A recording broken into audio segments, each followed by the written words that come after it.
আজকে আমার বাসায় মেহমান আসছে, তো শর্টকাটে গরুর মাংস কিভাবে রান্না করা যায়। জানি গরুর মাংস সবাই মোটামুটি রান্না করতে পারে, আমি অনেকভাবেই রান্না করি, মাঝে মধ্যে প্রেসার কুকারে, শর্টকাটে, মাঝে মধ্যে কড়াইয়ে। তো আজকে কড়াইয়ে কষায় রান্না করবো, যেহেতু আজকে অনেক সময় আছে। এটা হলো গরুর মাংস।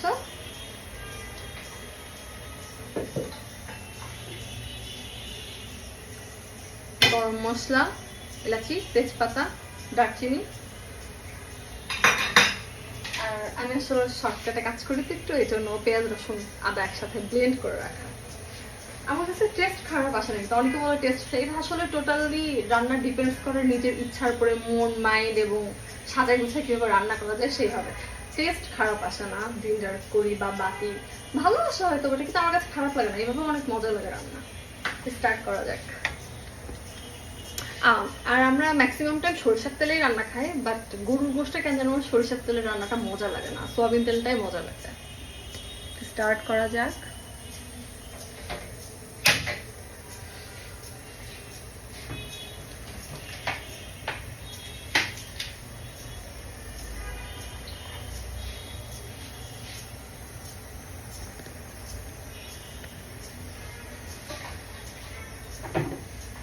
কয়েকটা গরম হতে হতে আমি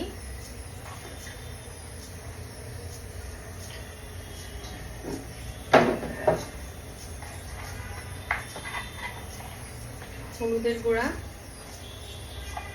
একটু মরিচের গুঁড়া,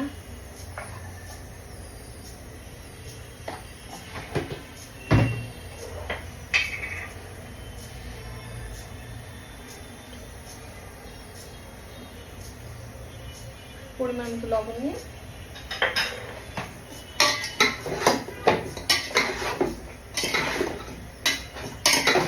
মাখা।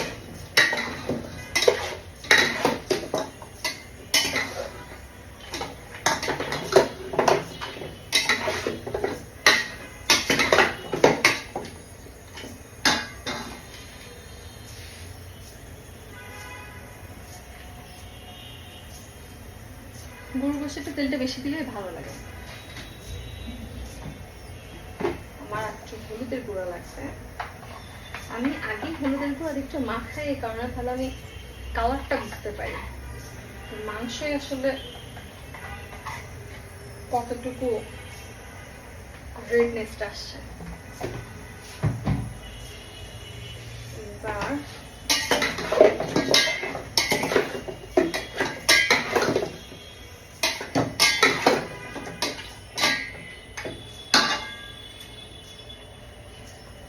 তেলটা মোটামুটি গরম হয়ে গেছে।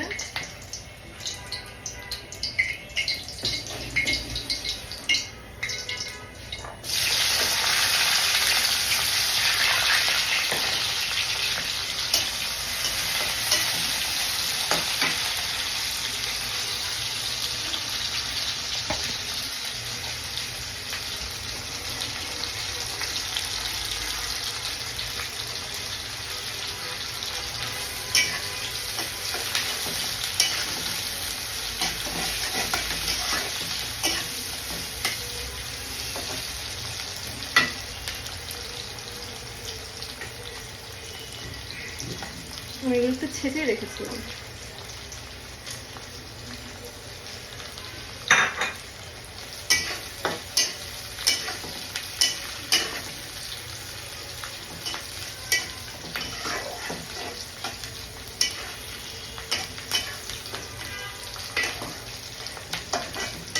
লবঙ্গ, তেজপাতা, এলাচি, দারচিনি।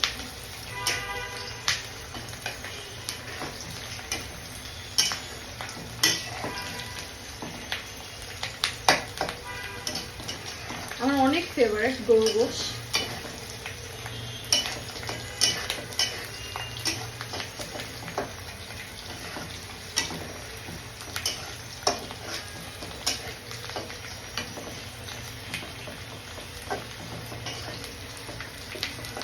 আমি সারাদিনে কিছু না কিছু রান্না করি।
আমার গরু গোশটা এইভাবে রান্নাটাই মজা লাগে। মশলাটা পরে দিয়ে তেলে জাস্ট গোশটা একটু নেড়ে চেড়ে নিয়ে কিছুক্ষণ রেখে তারপর মশলা দেবো। তাহলে কি হবে, মাংসের পরিমাণ অনুযায়ী মশলা আবার বোঝা যায়, মশলাটা বেশিও হবে না কমও হবে না।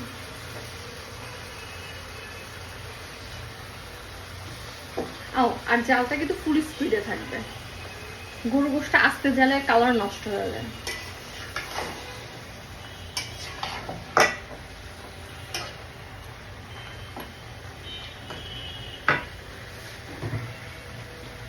আর হলুদ দিয়ে মরিচ আগে মাখালে যেমন বোঝা যায় গোশের কালারটা কেমন আসবে। এখন যেমন ইয়েলো ইয়েলো আসছে, এটা আমি গরু গোশে অনেক মোটামুটি ঝাল খাই। গরু গোশের সাথে ঝাল ছাড়া গরু গোশ খাওয়ার কোনো মানেই হয় না, টেস্টই হয় না।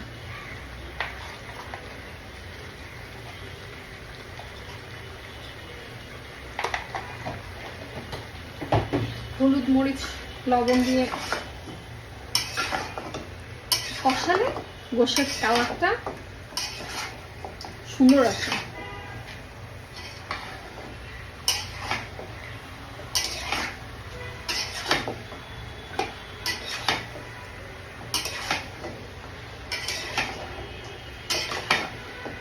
আমার কাছে তো খাওয়া মানে রান্না দেখতে ভালো লাগতে হবে ফার্স্টলি, দেখতে সুন্দর না লাগলে গোশে খাওয়ার টেস্টে আসে না। আমাদের যেমন গোশতে কালো কালো হয়ে যায় গরু গোশ রান্নাটা, গরু গোশ আসলে কালো লাগলে কেমন যেন লাগে, টেস্টি লাগে না।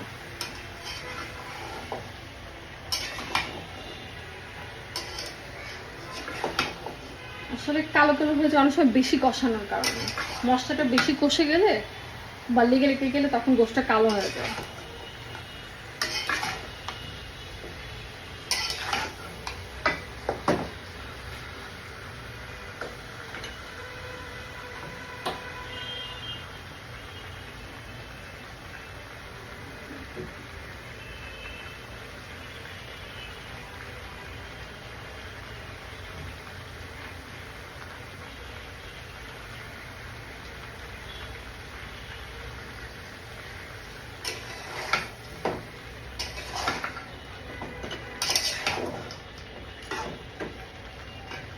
আমি এইভাবেই কিছুক্ষণ নাড়ি আর একটু একটু করে তেলের সাথে মাখতে দিই, এতে রান্নার টেস্টটা ঘ্রাণটা ভালো আসে।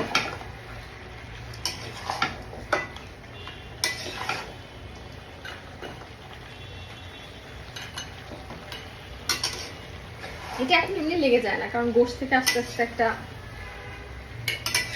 রস আসতে থাকে গোশ থেকে।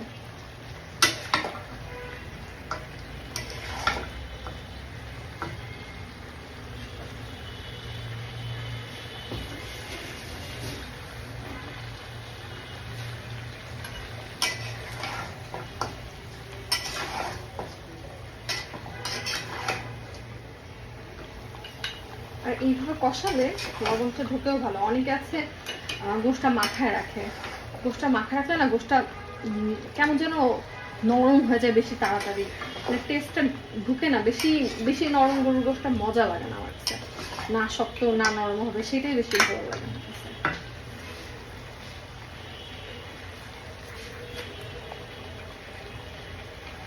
পেঁয়াজ রসুন আদা বাটা একসাথে,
পেঁয়াজ রসুন আদা বাটা দিয়ে মাংসটা কষালাম। দেখেন গোশ থেকে কত পানি বের হবে।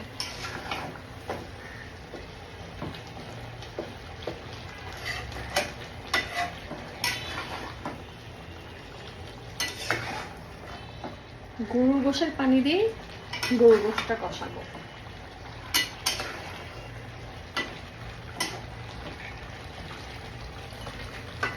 আদা রসুন পেঁয়াজ বাটা দিয়ে কষানোর পরে কষে গেলে তারপর আমি গুঁড়া মশলাটা দিব। এভাবে করে রান্না করলে জীবনেও কালার নষ্ট হবে না।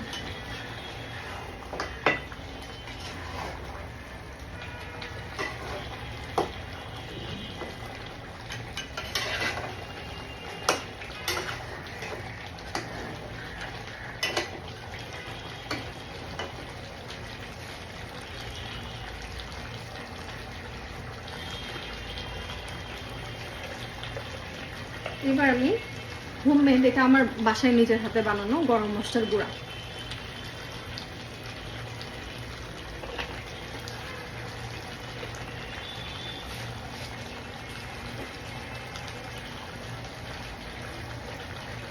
হালকা 5 ফোড়নের গুঁড়া, হালকা জাস্ট ঘ্রাণের জন্য হালকা।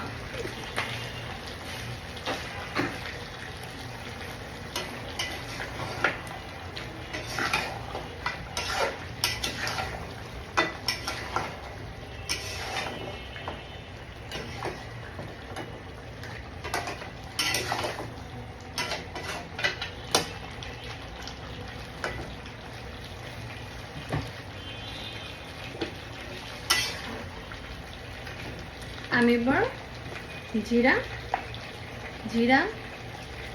1 চামচ, ধনিয়া 1 চামচ, জাস্ট আমার মশলা দেওয়া শেষ।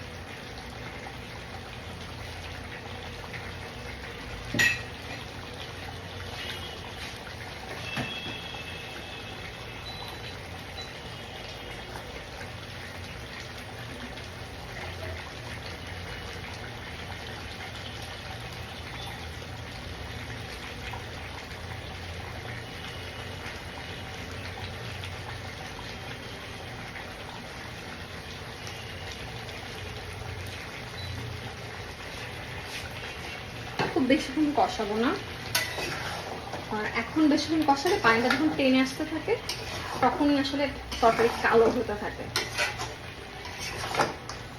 এই পানি শুকানোর আগেই, পুরোপুরি শুকানোর আগেই আমি গরম পানি, পরিমাণ মতো গরম পানি দিয়ে দিব।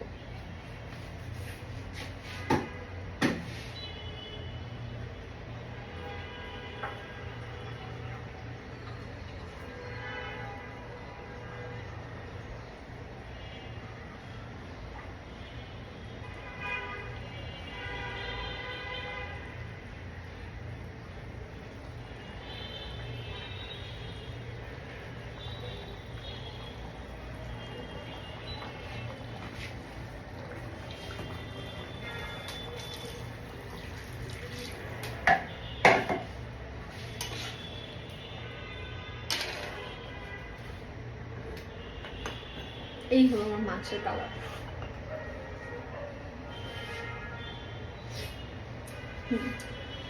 লবণ ঠিক আছে, বাট একটু দিলে হবে, একটু কম, এতখানি লবণ লাগবে। দাঁড়া,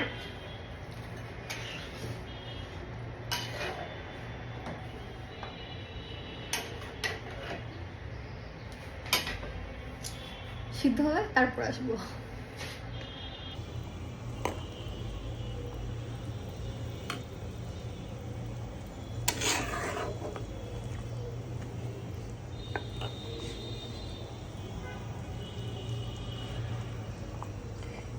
এই হলো মাংস রেডিশ একটা চেহারা।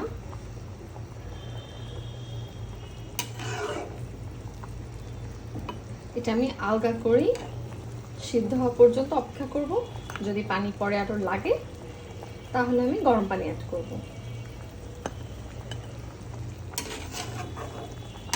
কিন্তু আমি এক গাদি পানি একবারে দেই না, কারণ দেখা গেলো মাংস সিদ্ধ হয়ে গেলে এক এক সময় এক এক মাংস এক এক রকম হয়। কোনোটা তাড়াতাড়ি সিদ্ধ হয়, কোনোটা সিদ্ধ হতে অনেক সময় লাগে। আর যেহেতু আমার ফ্রিজে রাখা মাংস,